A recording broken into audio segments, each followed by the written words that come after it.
A parallel plate capacitor of plate area A is filled with the two dielectrics as shown. So, what is the equivalent capacity of the system between A and B? Say this is A and this is B. So, what is the equivalent capacity between A and B? Here, you can split the entire capacitor into three capacitors. This is one capacitor, this is another capacitor, and this is another capacitor. So, C2 and C3 are in series. Together, they are in parallel with the C1.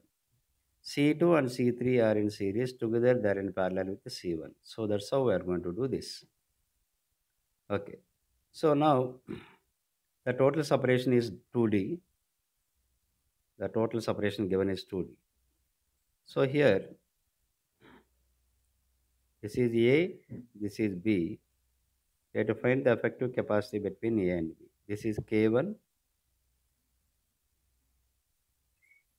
this is K2, this is K3. Now, we can split this into three capacitors. This is 2D, okay, and this is D, and this is D. And here, the area of the plates of each capacitor is A by 2.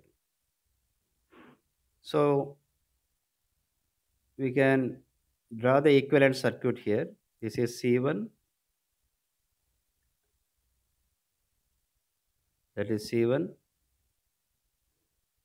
that is C2, this is C3. C2 and C3 are in series, together they are in parallel with C1. This is the equivalent circuit. First, you write individually what is C1, what is C2, what is C3. C1 is K1 epsilon naught A by 2 by 2D. So, we will get C1 is equal to K1 epsilon naught A by 4D. And C2 is equal to K2 epsilon naught A by 2 by D.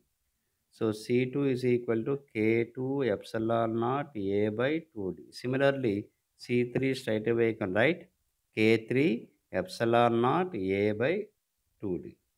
Now, we apply the formula. C2 and C3 are in series. Together, they are in parallel with C1. So, the effective capacity between A and B will be C1 plus C2 C3 divided by C2 plus C3.